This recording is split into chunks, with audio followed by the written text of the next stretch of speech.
Hey now, I'm Wit, and look at this, a Watch Gang unboxing. Haven't done one of these in a long time. Now, this is a little different because I know what's inside. It was a wheel spin, so but I'm going to experience it for the first time right on camera, so you get my first reaction. That's next on Watch Wit.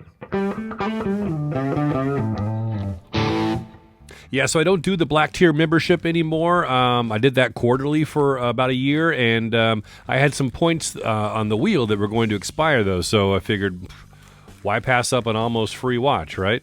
So here it is. Now, I'd never done a wheel spin before. This was my first, and like I said, I had points that were going to expire, so it was like, why not go ahead and use them to get a watch? And I loaded up the watch with the various different level tier watches, that you could get when you spin the wheel, knowing that I would probably get the first tier watch. That's kind of one of the main reasons I'd never spun the wheel. You see people win higher grade watches or grail watches even, but that's not my kind of luck. So, but again, since it was going to expire anyway, I figured, why not spin it? This wheel would have been, here's a little hint. Now you know what it is, huh? Well, you know the brand at least. This wheel spin would have been $160 plus $10 shipping and tax. I got it out the door for $47 since I had some credits. Nice green linen type box. And you've got the warranty card there. So Cadola 1946 is a rebirth of an old brand. Cadola was a Swiss brand from the 60s, I believe. Companies are buying up the old watch names and stuff. So this is not one of those, but I do like this brand. They've got a bullnose chronograph that just looks awesome. And this is not that, but look at that. Ooh, yes. Oh, you had me at white dial. This is the Cadola 1946 Aviateur, or as we say in America, Aviator. Green pillow. Let me get that stuff out of the way. So yeah, check out this pilot's watch. Let me get the plastic off. Oh, it almost looks like a turnable bezel, huh? It's not, because it's an inner rotating bezel. Oh yeah, we got to take the plastic off and check this out. All right, got the tough ones off. Saved a couple for you, like this one. I think you're going to enjoy this. Had to find a spot to grab it. Oh, look at that peel. Yes. Oh, I dig those indices. Look at the applied indices with the loom pips at the edge of them. That looks great. You got that airplane second hand. And it looks like a beveled handset. Yeah, let's just take a look around. So you see a brushed mid case and polished chamfer there. And then I saw a little, yeah, look at that. That crystal is domed. This is a sapphire crystal with anti-reflective coating. That distortion's killer, that single dome. Wow, I like that. I always like crystal distortion. Some people hate them, but I just think it's funky and cool. Okay, then you see you've got a slide rule inner rotating bezel.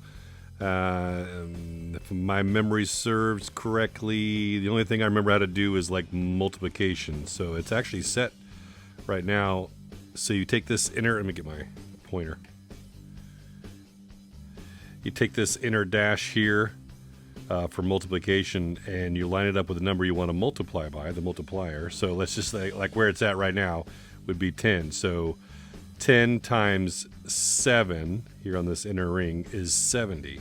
So let me see. I'll move it to 11. So now you see 11 times 7 is 77.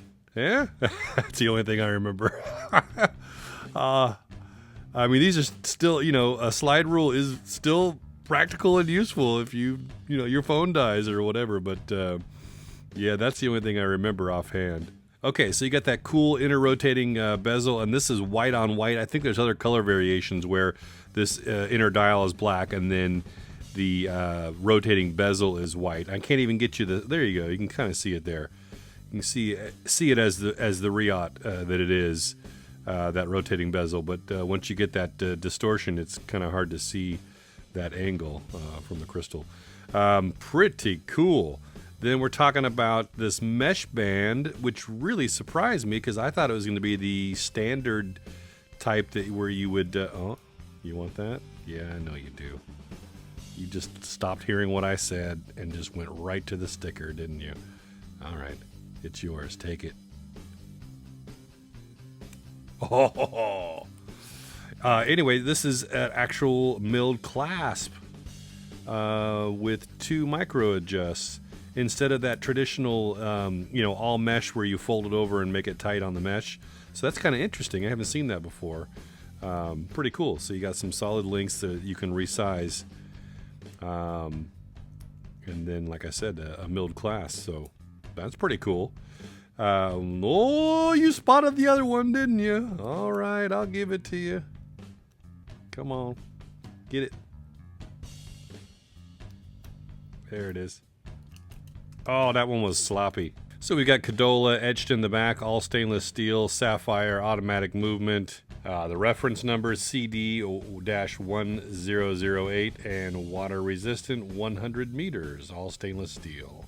So not really a fan of the straight in links, but I can get over it with this. I think it's a great look. And with this white dial, it's just going to be a strap whore. It's going to look good on everything. So anxious to try it out on some other straps as well. Looks to be a decent mesh as well. Look at that. Looks solid, robust, right? The finishing on the mid case looks good. Oh, a little signed crown too. Yeah, and that bezel, that's a pretty neat design. It looks like it's a nice coin edge that you can rotate. But it's all in the guts here. So this is 44 millimeters in diameter, 22 millimeter lug width, and 14 millimeters thick. You can tell, it's a little chunky looking. Just mainly from the case, and then the addition of that bezel really adds a little girt to it. I actually don't know the lug to lug, so let's check it out.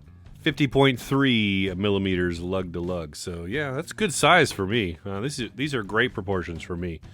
44 by 50. Yeah, I dig that. This has got a Miyota 8215 inside, so 21 joules, beats at 21,600 vibrations per hour, or 3 hertz. Got about a 42-hour power reserve, automatic and hand winding. No hacking though, so no stopping of the seconds hand when you pull the crown out. This is a push-pull crown, so this is all the way out to time setting. Ooh, I don't like that. Oh, that is sloppy. Oh, wow. Yeah. Well, it's probably, I haven't wound it yet, so it's probably just that it's got low resistance, because you can do the back hacking trick like this.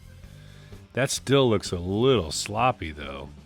But hey, this, it's a Miyota 8215. It's been around since the late 70s. That's definitely a workhorse movement.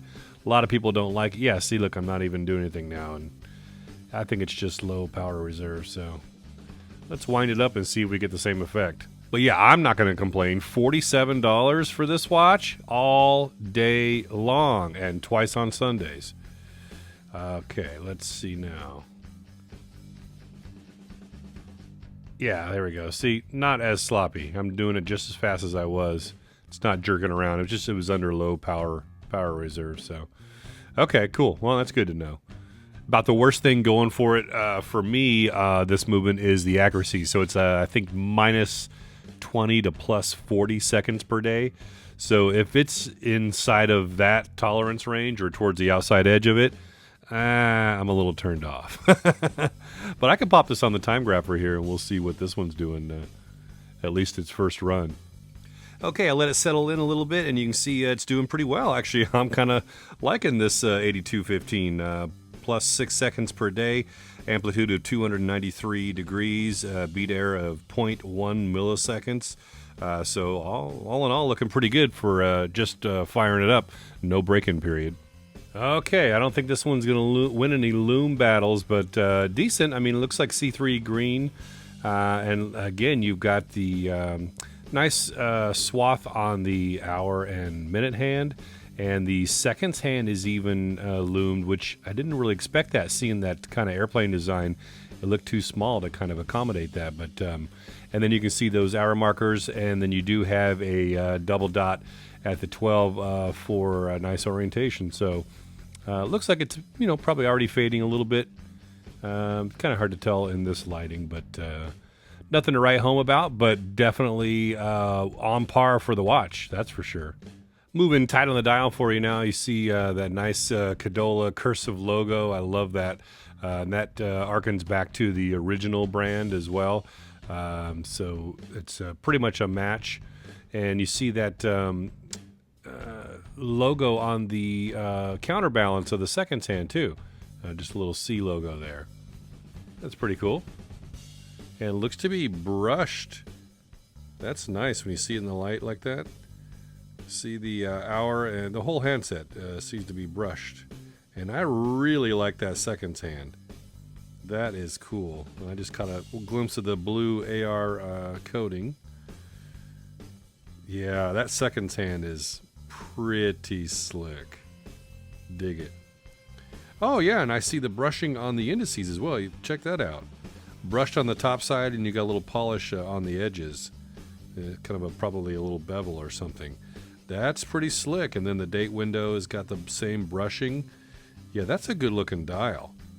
And that all white, the way it just floats right into the Riot, being white as well. This color variant is called Cloud White. Yeah, that's a good tight look of that dial. That's pretty tasty. All right, enough playing around. Let's try it on. Today I'm wearing the Boulder Odyssey Regatta. This is a great regatta timer with the Valjoux 7750. I've got a unboxing video right up there you can check out. It comes on a stainless steel bracelet that it's nice and matched to this kind of angular design. But I switched it onto this FKM rubber, and I'm just loving it. So it's got a cool look. This blue matches the blue on the dial. Very sweet piece. Yep, there it is on my 8-inch wrist. Like I told you, that's a sweet spot for me. 44 diameter by 50 lug to lug. Yes, I like it. And man, you know I love white dials too. This is just, that was a steal at $47. The bracelet, I'm not so sure about. I mean, I dig it. I don't know. I think if it was the all mesh all the way around, it'd be easier. Obviously, I haven't sized this for me because I need to take out links because of this system. So I think it'd be easier to just have the traditional mesh where you do the fold over. But I gotta say, this is pretty cool. I mean, being able to have the push button clasp is nice, and you don't really see this section. You know, it just looks like it's all mesh. So I'm kind of hit and miss on it. What do you think? Leave your comments down below. You dig this kind of hybrid mesh bracelet? Kind of like it. I'm going back and forth, aren't I? That's what you get on a live unboxing, right? My first impression. So yeah, but I'm liking this. That's a beautiful dial on that color, and then of course you got that slide rule bezel, to add up the confusion and complication level, the busyness of the dial, if you will. Yeah, beautiful. So my first and only spin wheel has been a quite successful one. Have you done a wheel spin before? Leave your comments down below. Did it go well? Did it go bad? Did you get a free upgrade? Did you get a watch that you wanted to have anyway? Kind of like I did with this one. I made sure I loaded up tier 1 with a watch that I wanted in case that's what I actually got, right? So, and it happened. But again, $47 out the door for this. Oh, all day long. So this would have been, like I said, $160 for the wheel spin if I had not had the credits, plus tax and $10 shipping. So if this was a watch that I was out for, that I really wanted, I think that's a pretty decent price. But the fact that I was just doing it to use up my credits and hoping to get something that I liked for $47, I'm floored with this. That's definitely a sweet looking watch, and one that I think I could probably call a keeper. If you like this video, hit that thumbs up button for me down below, and I'll catch you in the next one. I'm Whit with so many watches, so little time and money.